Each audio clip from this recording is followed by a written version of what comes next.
जादुई कहानियाँ देखने के लिए हमारे चैनल को सब्सक्राइब करें और बेल आइकन जरूर दबाएं। एक गांव में प्रिया नाम की लड़की रहती थी। प्रिया के पैदा होते ही उसकी माँ का देहांत हो गया था और घर के सभी लोग उसकी माँ के मरने का कारण उसे ही मानते थे और उससे बहुत बुरा व्यवहार करते थे। और प्रिया जैसे जैसे बड़ी होने लगी उससे सारा घर का काम करवाने लगे थे और उसे स्कूल भी नहीं भेजा जाता था। और जब प्रिया के पिता ने दूसरी शादी कर ली तो प्रिया के दुख और भी बढ़ गए थे। प्रिया का सौतेला भाई और सौतेली बहन दोनों स्कूल जाया करते थे। प्रिया के सौतेले भाई बहन को घर में अच्छे से रखा जाता था, उनकी अच्छे से देखभाल की जाती थी। प्रिया बहुत ज्यादा दुखी रहती थी। एक दिन प्रिया ने अपने पापा से कहा, पापा मैं भी पढ़ना चाहती हूँ। तू क्या करेगी पढ़ लिख कर, और तू स्कूल चली जाएगी तो घर का काम कौन करेगा? दोबारा स्कूल जाने की बात मत करना, चल जाकर झाड़ू लगा। प्रिया रोते रोते घर की झाड़ू लगाने लगती है। उस दिन प्रिया खाना भी नहीं खाती और अपनी माँ की तस्वीर के आगे रोने लगती है। कोई भी प्रिया से खाना खाने के लिए नहीं पूछता। सुबह जब प्रिया सो रही होती है तो उसकी सौतेली माँ की चिल्लाने की आवाज आती है, प्रिया कहाँ मर गई? क्या हुआ, अभी तक उठी नहीं तू? जल्दी से उठ। प्रिया अपनी सौतेली माँ की आवाज सुनकर डरकर उठ जाती है और जल्दी से आंगन में पहुँच जाती है। क्या हुआ माँ? तूने कल घर की झाड़ू तोड़कर कहाँ फेंक दी? माँ मैंने ऐसा कुछ भी नहीं किया। काम चोर, तुझे झाड़ू लगाना ना पड़े इसलिए तूने झाड़ू ही तोड़ दी। चल जा, अब तू जल्दी से नई झाड़ू लेकर आ। प्रिया पास के बाजार जाती है और एक नई झाड़ू खरीद कर लेकर आती है। घर आने के बाद वो झाड़ू को कोने में रख देती है और वो पानी पीने के लिए जाती है। और जैसे ही वो पानी पी कर आती है तो वो देखती है कि घर में झाड़ू लग चुकी है, घर की सारी साफ सफाई हो चुकी है। प्रिया ये देख हैरान हो जाती है कि इतनी जल्दी घर की सफाई कैसे हो गई। अरे प्रिया, झाड़ू लेकर आई कि नहीं? तुझे आज घर की सफाई करनी है कि नहीं? उसकी सौतेली माँ इतना कहते कहते किचन से बाहर आ जाती है तो वो देखती है कि घर पूरा साफ किया हुआ है। उसकी सौतेली माँ आश्चर्य में पड़ जाती है कि प्रिया ने इतनी जल्दी घर की साफ सफाई कैसे कर दी। चल अब ठीक है, अभी घर की साफ सफाई हो गई तो जाकर कपड़े धो।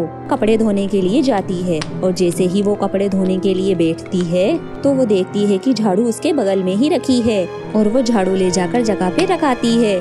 थोड़ी देर बाद वो फिर से देखती है कि झाड़ू उसके बगल में रखी है। वो फिर से झाड़ू को उसकी जगह पर रखने जाती है और जैसे ही वो कपड़े धोने के लिए वापस आती है तो देखती है कि कपड़े धुलकर रस्सी पर सूखे हैं।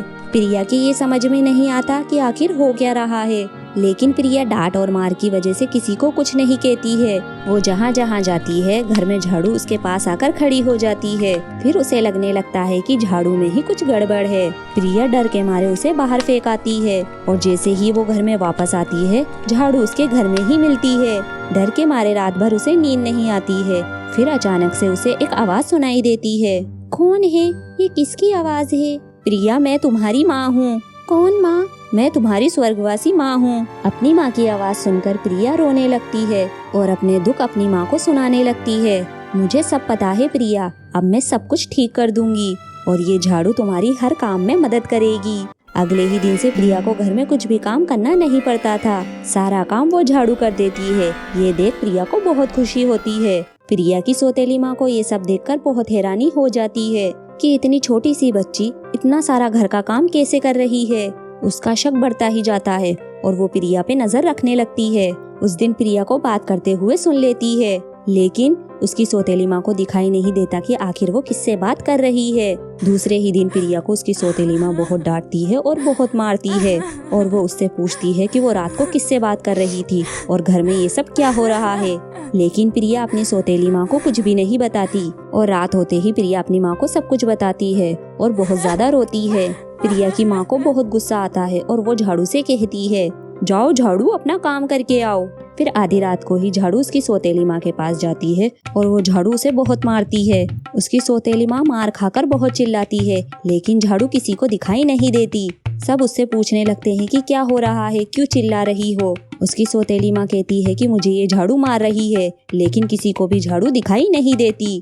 अब रोज रात को यही होने लगा। झाड़ू उसकी सौतेली माँ की रोज पिटाई करने लगी। घर में सबको लगने लगा था कि उसकी सौतेली माँ पागल हो चुकी है। प्रिया के पापा ने उसकी सौतेली माँ का इलाज करवाना शुरू कर दिया था, लेकिन फिर भी उसकी पिटाई होना बंद नहीं हुई थी। बहुत इलाज करने के बाद भी जब सुधार नहीं हुआ तो प्रिया के पापा ने उसकी सौतेली माँ को मेंटल हॉस्पिटल में भर्ती करवा दिया।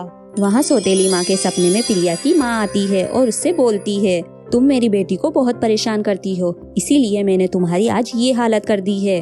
अगर तुम मेरी बेटी से माफी मांगोगी और उसे कभी भी परेशान नहीं करोगी तो मैं तुम्हारा पीछा छोड़ दूंगी और तुम्हें घर वापस भिजवा दूंगी। सौतेली माँ प्रिया की माँ से माफी मांगती है और उससे कहती है कि वो अपने बच्चों की तरह ही प्रिया को पालेगी। दूसरे ही दिन प्रिया के पापा को बुलाकर डॉक्टर कहते हैं कि प्रिया की माँ ठीक हो चुकी है, आप इसे घर ले जा सकते हैं। प्रिया की सौतेली माँ घर आ जाती है और उसे अपने बच्चों की तरह ही प्यार करने लगती है और उसे अपने बच्चों के साथ स्कूल भी भेजने लगती है। प्रिया समझ जाती है कि ये सब क्यों हो रहा है। प्रिया मन लगाकर पढ़ाई करने लगती है और मन ही मन अपनी माँ को धन्यवाद देती है।